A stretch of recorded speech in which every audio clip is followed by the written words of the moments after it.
Radio María les presenta a continuación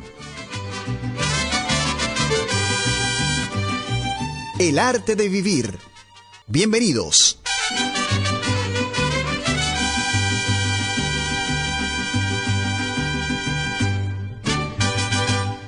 Muy buenas tardes.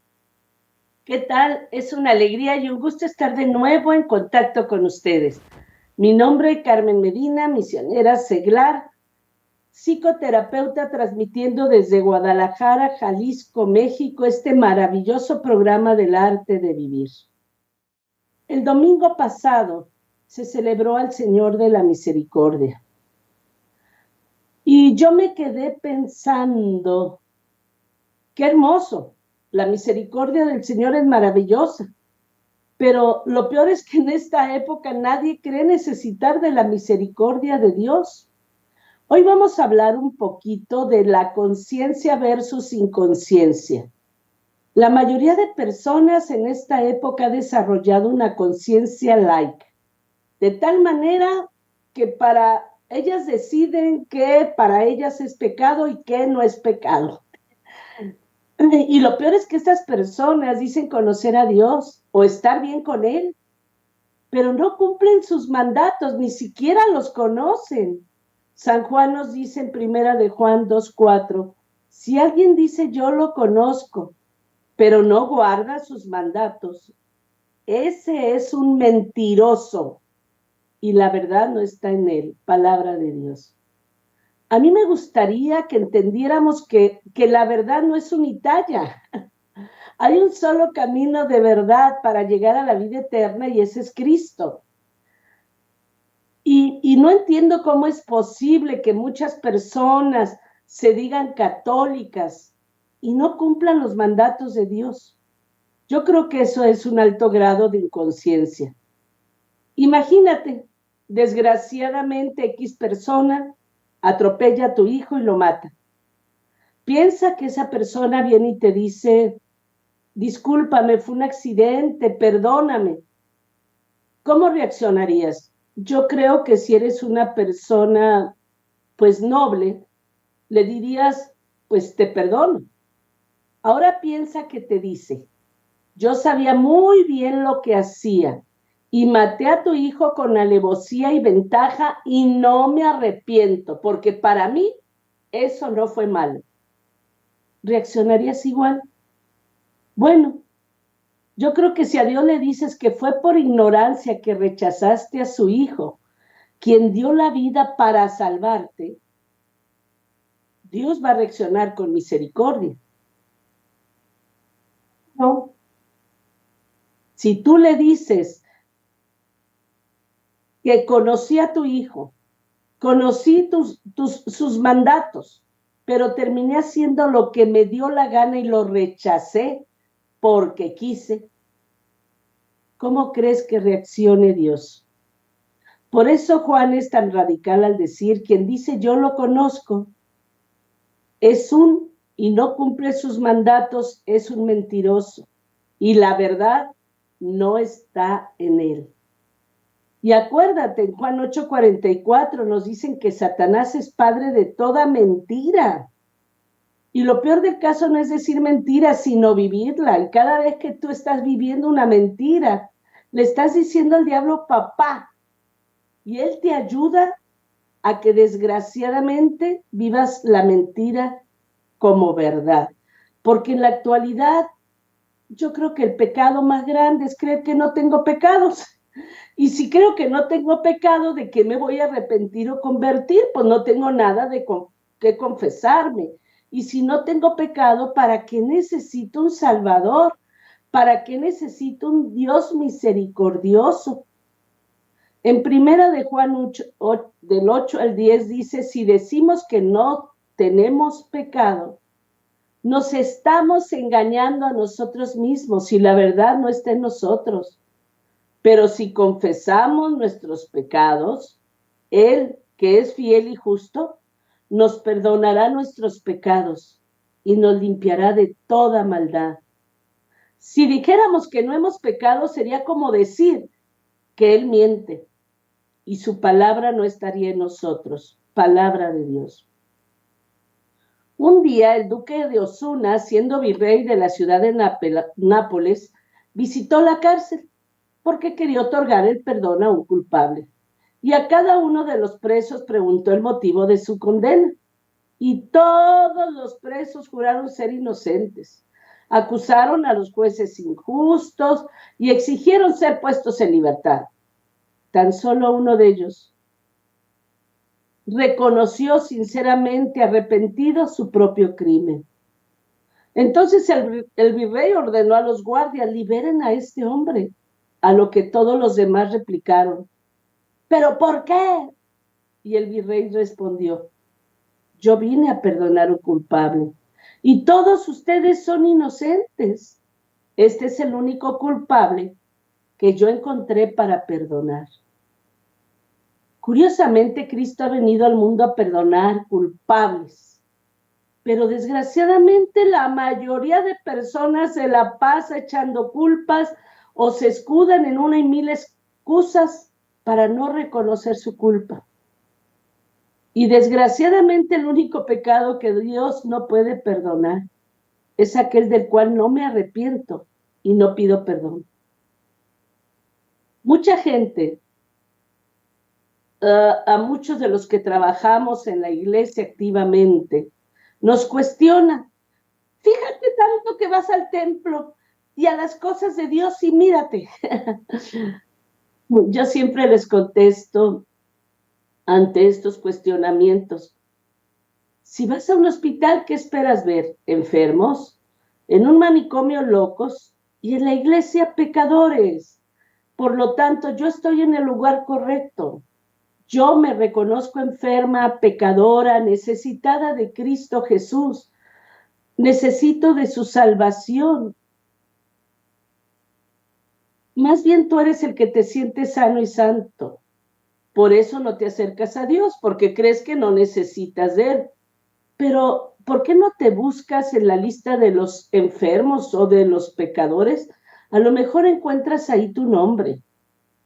Desgraciadamente, en la actualidad, cada persona decide lo que para ella es pecado o no lo es. ¿Cuánta gente conocemos que vive en unión libre, que tiene relaciones fuera del matrimonio, que vive una relación homosexual? Y cuando tú les dices: estás mal, eso es pecado, te dicen: eso para mí no es pecado. El ego y la soberbia hace que las personas se conviertan en sus propios dioses.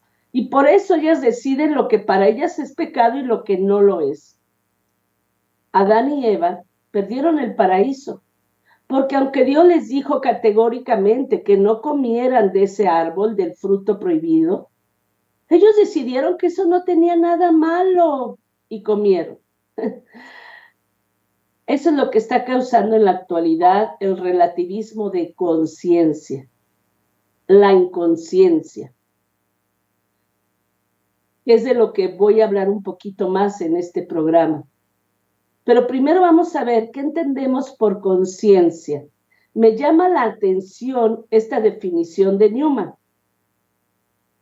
La conciencia es una ley de nuestro espíritu, pero que va más allá de él. Nos da órdenes, significa responsabilidad y deber, temor y esperanza. La conciencia es la mensajera del Espíritu Santo, que tanto en el mundo de la naturaleza como en el de la gracia nos instruye y nos gobierna. Curiosamente, no podemos madurar en nuestra conciencia si no volvemos a darle nuevamente a Dios el primer lugar en nuestras vidas. Urge la presencia de Dios que con su Espíritu Santo nos guíe. Y esto es profético en una sociedad como la nuestra, en la que el hombre se obstina por querer vivir por su propia cuenta. Necesitamos de una formación para hacer conciencia moral aún más operativa, eficaz e instrumento útil en nuestra santificación. La conciencia moral es el resultado de un largo y complejo proceso de formación y maduración de la persona.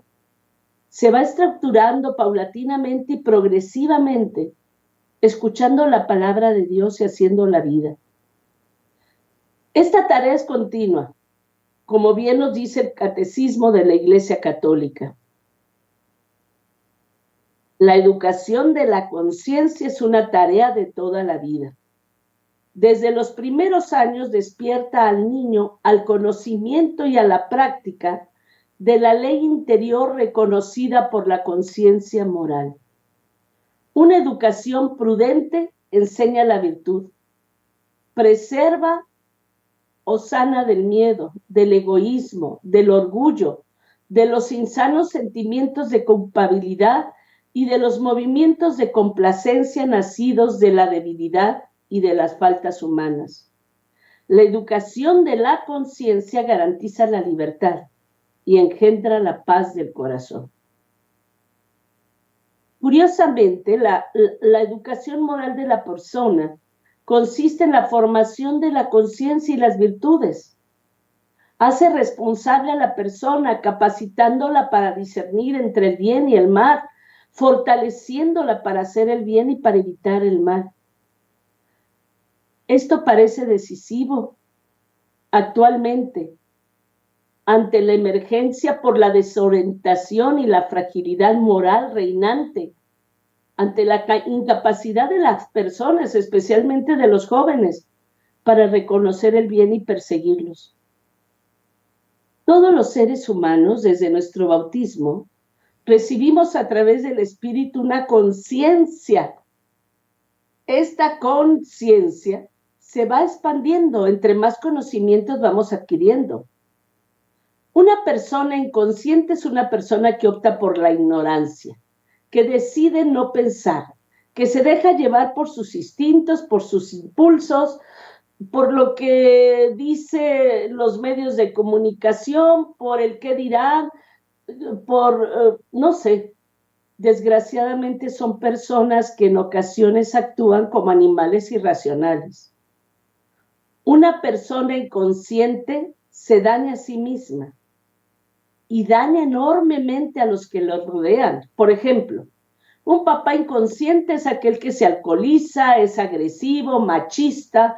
Una mamá inconsciente es perezosa, gritona, insultadora, quejumbrosa. Lógicamente, padres así van a tener hijos inconscientes, vándalos, delincuentes, asesinos, secuestradores, etc. Yo siento que de verdad no existe peor ceguera que la inconsciencia, la cual se alimenta de la ignorancia. Y uno de los problemas más grandes del ser humano en la actualidad es la inconsciencia. Por eso Cristo viene a traernos luz a los ciegos a través de su palabra.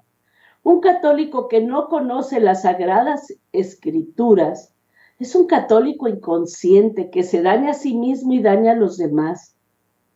Entre más conozcamos la palabra de Dios, más conciencia vamos a adquirir y por lo tanto más posibilidad de discernimiento para tomar decisiones, para dejar de hacer el mal que no queremos y empezar a hacer el bien que queremos. El libro de Hechos de los Apóstoles, en el capítulo 3, versículo 14 dice: ustedes pidieron la libertad de un asesino y rechazaron al santo y al justo. Mataron al Señor de la vida, pero Dios lo resucitó de entre los muertos. Nosotros somos testigos de ellos. Yo sé, hermanos, ustedes obraron por ignorancia, al igual que sus jefes. Arrepiéntanse, conviértanse, para que sean borrados sus pecados, y así el Señor hará llegar el tiempo del alivio. Palabra de Dios. En esta cita, Pedro les reprocha a los judíos haber preferido darle el indulto a un asesino y la muerte a Cristo, autor de la vida. Pero les señala por qué lo hicieron. Ustedes han obrado así por ignorancia. Y los invita no solo a darse cuenta, sino a arrepentirse, a dejar de ser ignorantes, a convertirse, para que se les perdonen sus pecados. En la actualidad sigue sucediendo lo mismo con los católicos actuales. Yo conozco a muchísimos católicos que son analfabetos bíblicos, O sea que nunca han leído la palabra de Dios o no la saben leer ni interpretar correctamente. Y lo peor es que no quieren aprender a hacerlo, a pesar de que en casi todas las iglesias se preocupan día a día en abrir más centros de enseñanza. El Papa Juan Pablo II diría, católico ignorante, candidato a protestante. Y mi abuelita diría, el que ignorantemente peca, ignorantemente se condena. Por eso, si dándome cuenta que debido a mi ignorancia, a mi inconsciencia, estoy dañándome a mí mismo, dañando a los demás, lastimándolos, pues existe la posibilidad de liberarme de esa ignorancia y asistir cuando me inviten a un curso, a un encuentro, a clases de Biblia. Pero si me niego a salir de mi ignorancia, eso sí es pecado grave. Se le llama pecado de omisión. En el infierno está lleno de pecados de pensamiento, palabra, obra, pero los de omisión son los más numerosos. San Pedro nos dice claramente en esta cita que acabo de leer que si hemos pecado por ignorancia, hemos dejado a Cristo, autor de la vida. Estamos a tiempo para salvarnos, a tiempo para empezar a dejar de ser ignorantes. Jesús es misericordioso y está abierto a perdonarnos nuestros pecados. Desgraciadamente, muchas personas pensamos que el arrepentimiento y la conversión es solo para los grandes pecadores. Estamos muy equivocados. El arrepentimiento y la conversión es para todos y cada uno de los que nos llamamos católicos, especialmente para los mediocres, los tibios. Es que siempre, mi abuelita decía que el santo más santo peca 7 veces al día. Siempre tenemos algo de qué arrepentirnos y algo de qué convertirnos. Solo el que es perfecto no tiene nada de qué arrepentirse ni de nada de qué convertirse, y esos son los santos, están en los altares. Está sucediendo que muchos católicos en la actualidad entran en la zona de confort, dejan de caminar, se dedican a contemplar el camino. A ver, esto es muy curioso. No basta con que vayas a misa, reces rosarios, ores mucho. Fíjate, me encanta cuando Pedro, después de Pentecostés, hace su gran predicación del querigma y la gente convertida se acerca y le pregunta, ¿qué tenemos que hacer? No le dice qué tenemos que rezar, ni cuántas misas. Le preguntan qué tenemos que hacer. Tenemos que, de verdad, preguntarnos cada día, ¿qué tengo que hacer para ser perfecto? A ver, ¿qué fue lo que le sucedió a los Gálatas? Por eso Pablo un poquito los corrige. En Gálatas 5:7 les dice, ustedes caminaban bien. ¿Quién les dio la señal de detenerse para que ahora no sigan la verdad? ¿Cuántas personas conocemos que tienen, como dice el dicho, arrancar de caballo y parar de burro? Y es que estamos cayendo muchos católicos en el relativismo moral. Pues yo creo que no estoy tan mal. A ver, ojo. Si no estás tan mal, quiere decir que no estás tan bien. Y recuerda que Cristo nos dice en Mateo 5:48, ustedes sean perfectos como su Padre Celestial es perfecto. Checa cuánto te hace falta para ser perfecto hijo o hija de Dios, perfecto papá, perfecto mamá, esposo, etc. Y te vas a dar cuenta que no hay tiempo para descansar. Mi abuelita decía que descansen en paz los muertos. Por eso el Señor nos está invitando a salir de esta pereza espiritual que nos mantiene dormidos.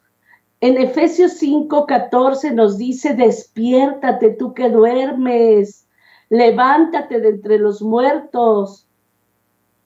Tengan cuidado cómo andan, no como insensatos, sino como sabios. Aprovechen el tiempo, porque los días son malos. Palabra de Dios. te invito a hacer un alto en tu vida. ¿En qué áreas de tu vida ves que necesitas conversión, necesitas despertar, necesitas salir de la pereza espiritual? Vivir es cambiar, el que no cambia no vive, muere. ¿En qué áreas de tu vida necesitas aprender más? Porque lo que no se aprende, jamás vas a poder hacerlo. Y si tú no aprendes a amar, a ser feliz, a vivir en paz, no vas a poder nunca enseñárselos, ni vivirlo tú, ni enseñárselos a los que viven contigo. Y el único maestro capacitado para enseñarnos esto es Jesucristo nuestro Señor, a través del único texto autorizado para ello, la palabra de Dios contenida en la Biblia. El dejar a Jesús y su palabra fuera de nuestras vidas es marcar para siempre la capacidad de ser infelices, la incapacidad de amar, la incapacidad de tener paz. Desgraciadamente, no existe más esa sociedad católica guiada por valores evangélicos, esa sociedad que presentaba a sus miembros desde su infancia una ética y moral clara a seguir. Y por eso, en esta sociedad estamos sufriendo las consecuencias. La educación de la conciencia moral, lógicamente, ya si somos adultos, es una responsabilidad personal de cada uno, pero también es una corresponsabilidad compartida para todos aquellos que de alguna manera estamos llamados a ser pastores. Por ejemplo, los padres de familia, los maestros, los misioneros, los catequistas. Por eso debemos ejercer nuestro ser formadores de conciencia. La Iglesia desde años atrás lo viene denunciando y lanzando exhortaciones a trabajar en la formación de la conciencia moral. Ya lo decía Juan Pablo II. En primer lugar, es necesario tener claro la generalizada y profundo que es la crisis moral de nuestra sociedad. No comporta solo la pérdida de fe o su falta de relevancia para la vida, sino también sufrimos una decadencia y oscurecimiento del sentido moral. En Efesios 2:3 nos dice, de esos inconscientes éramos también nosotros. Nos dejamos llevar por las codicias humanas, obedecimos los deseos de nuestra naturaleza, consentimos sus proyectos, íbamos directamente al castigo, lo mismo que los demás. Pero Dios, que es rico en misericordia, con amor tan inmenso nos amó, que estábamos muertos por nuestras faltas y nos hizo revivir con Cristo. Así es que por pura gracia ustedes han sido salvados. Palabra de Dios. Lo malo no está en haber sido pecadores, sino seguirlo siendo, pudiendo dejar de serlo. Tan malo como después de estar muertos y haber sido resucitados, rechazar la resurrección para seguir muertos. Esto es lo que se le llama inconsciencia. Qué gracia tenemos tan hermosas todos los que hemos sabido escuchar a Dios saliendo de nuestra inconsciencia, ya que habiendo sido pecadores, cuando íbamos directamente al castigo como los demás por inconscientes, Dios en su inmenso amor tuvo misericordia de nosotros, nos invitó al arrepentimiento, a la conversión, a tomar conciencia de nuestra vida, de tal manera que estando muertas por nuestras faltas, nos hizo revivir con Cristo. Y esta gracia ahora es para ti, para mí, para todos los pecadores que humildemente quieran escuchar con un corazón abierto la invitación de Cristo, para que dejes tu inconsciencia, para que participes con Él en su resurrección. Esto significa dejarnos enseñar por Cristo a través de su palabra, para vivir como personas conscientes, para dejar el pecado que nos trae la muerte y abrirnos a la gracia de los sacramentos a través de la confesión. Y eso nos va a revivir con Cristo, la salvación. Ojalá que nunca se te olvide que tenemos que morir y que cada día que vivimos es un día menos de vida que nos acerca más y más a la muerte. Por eso nunca dejes para mañana el arrepentimiento y la conversión. Mañana puede ser demasiado tarde. Hoy Dios te está invitando al arrepentimiento, a la conversión, a que tomes conciencia. No sé si nos damos cuenta que entre más nos desviemos del camino de la salvación, más trabajo nos va a costar regresar. Vamos a suponer que tienes 8 días para llegar a X destino a un paso normal. Y por lo que tú quieras y gustes, te desviaste del camino. Durante 4 días no te enteras. Y por fin te das cuenta y dices, wow, este camino no es el correcto, no me va a llevar a donde yo quiero. Pero, se me hace muy bonito, voy a seguir por él. A lo mejor puedo llegar a través de él a donde yo voy. Y decides no regresarte. El 7º día te das cuenta que por ahí nunca vas a llegar a tu objetivo, ya nomás te queda un día. ¿Crees que en un día vas a poder recuperar el tiempo perdido y mágicamente vas a llegar al lugar donde tenías que ir? Claro que no. Me gustaría contarles una leyenda. Una mujer pobre con un niño en los brazos pasaba delante de una caverna y escuchó una voz misteriosa que allá adentro les decía, entra, toma lo que deseas, pero no te olvides de lo principal. Recuerda algo, después de que salgas, la puerta se cerrará para siempre. Por lo tanto, aprovecha la oportunidad, pero no te olvides de lo principal. La mujer entró en la caverna y encontró muchas riquezas y fascinada por el oro y las joyas, puso a su bebé en el piso y empezó a juntar ansiosamente todo lo que podía en su delantal. Y la voz misteriosa habló nuevamente. Te quedan solo 8 minutos. Agotados los 8 minutos, la mujer cargada de oras, piedra preciosa, corrió fuera de la caverna y la puerta se cerró. Entonces se acordó que su bebé se había quedado allá y la puerta estaba cerrada para siempre. La riqueza duró poco y la desesperación para siempre. Curiosamente, lo mismo ocurre a veces con nosotros. Todos tenemos un tiempo determinado de vida en este mundo, nadie es eterno. Vamos a suponer que tienes determinado 80 años de vida y una voz te advierte, no te olvides de lo principal. ¿Y qué es lo principal? Tu salvación.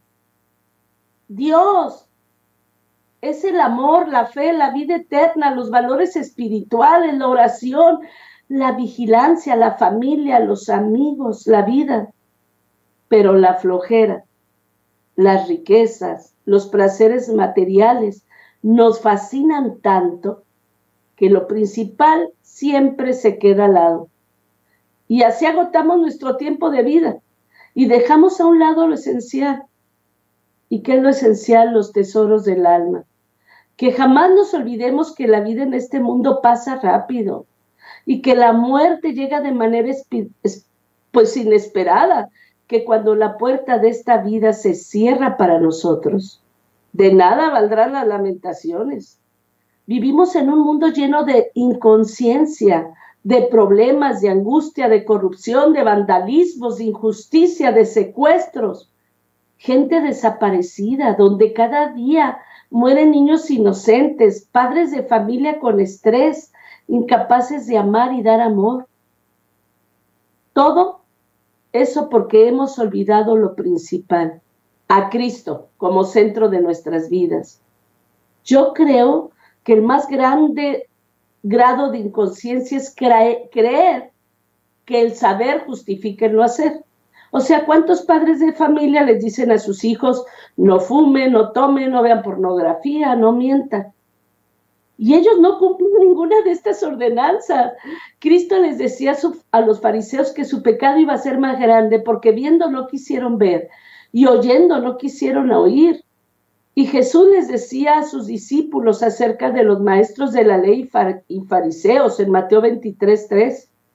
Obedézcanlos, hagan lo que dicen, pero no se les ocurra hacer lo que ellos hacen, porque ellos mismos no hacen lo que dicen que se debe de hacer. Qué tremendo, ¿eh? ¿Cuántos padres de familia estamos así? Y en Juan 17:3 nos dice el Señor, esta es la vida eterna, conocerte a ti, único Dios verdadero, y al que tú has enviado, Jesucristo el Señor. El que no lo conoce y no se abre a la invitación de conocerlo, qué barbaridad. Yo creo que el que lo conoce tiene que ser luz para los demás, tiene que alumbrar. Y curiosamente, cuando tú conoces a Dios, te vas a dar cuenta que la luz empieza a brillar en medio de las tinieblas y se van disipando tus miedos y va entrando en tu vida la paz. Sucedió que 100,000 personas se reunieron en el estadio de Los Ángeles, California. El padre Keller les estaba hablando y de pronto interrumpe su plática para informar. No se alarmen ustedes, ahora serán apagadas las luces. Y en efecto, el estadio quedó en profunda oscuridad. Y mediante los magnavoces, el padre Keller explicó, en este momento yo encenderé un cerillo.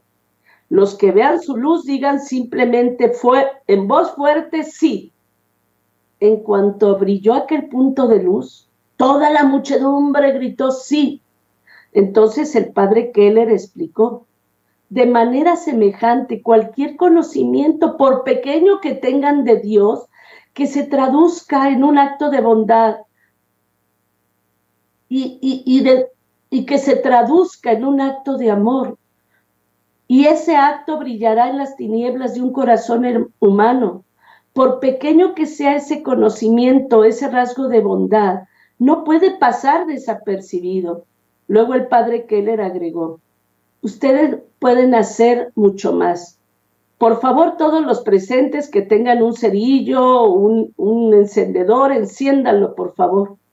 Y de pronto, la oscuridad se convirtió en un centellante mar de pequeñas llamas. Y el padre Keller les dijo, están viendo todos ustedes, juntos, dejando que la luz de Cristo se encienda en nosotros, vamos a lograr ahuyentar las tinieblas. Qué hermoso que todos los que tenemos algún conocimiento de la palabra de Dios, un cerillo por ahí apagado, lo encendiéramos, haciendo vida esa palabra de Dios, predicándola, siendo testigos de ese Cristo resucitado, esos testigos vivos que sirvamos de instrumento al Espíritu Santo, para crear una conciencia y abrir el entendimiento de los que nos rodean, para que comprendan las Escrituras y entiendan la necesidad de volverse a Dios para el perdón de los pecados. Un gran político, curiosamente, estaba preparando un importante discurso acerca de cómo lograr cambiar al mundo.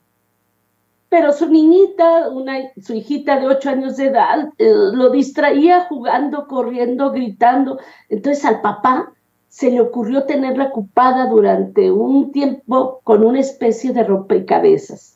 Arrancó un mapamundi que venía en una revista, lo recortó en 20 pedazos y le propuso a la niña, reconstrúyelo pegando las piezas y te voy a dar un premio.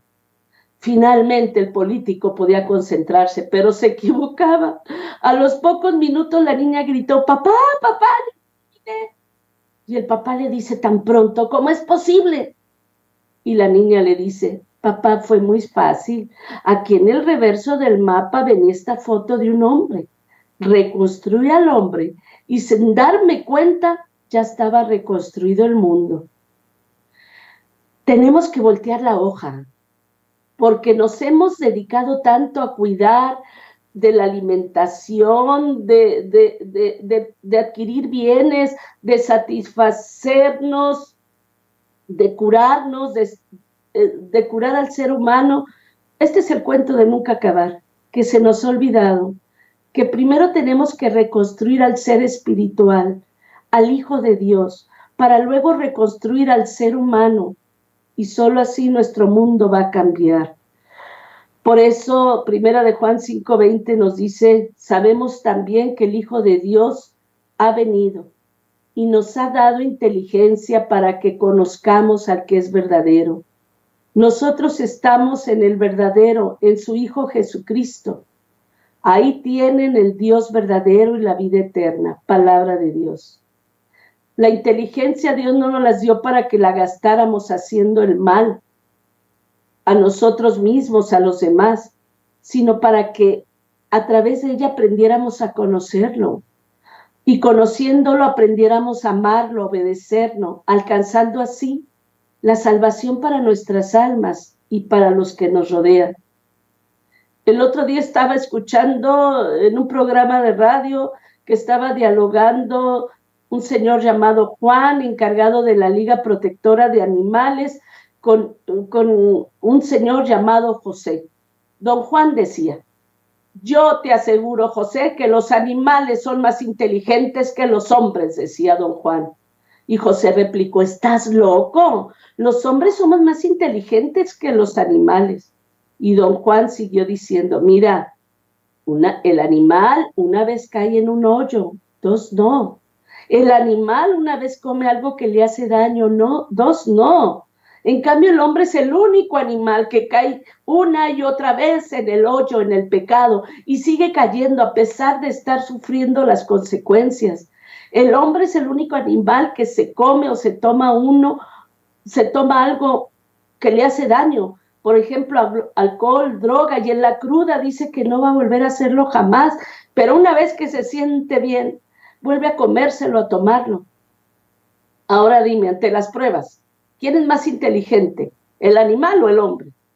Don José se quedó callado y ya no supo qué contestar.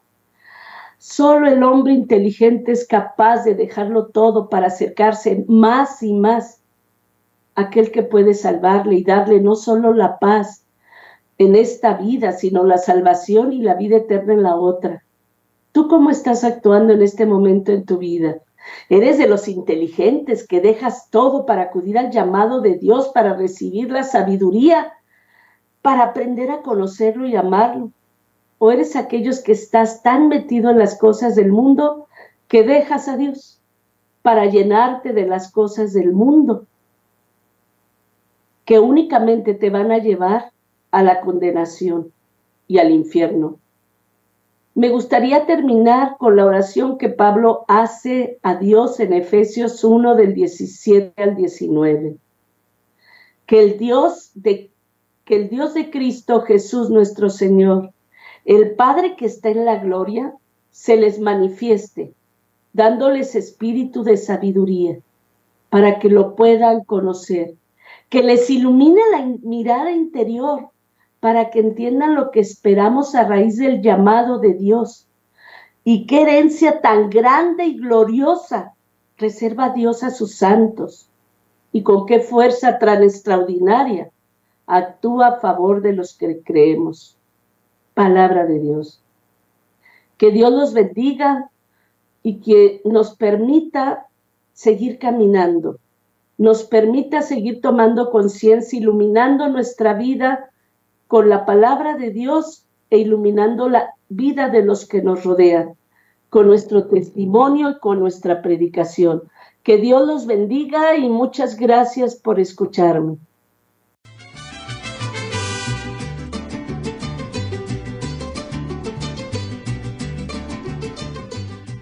Han escuchado Radio María, el programa El Arte de Vivir.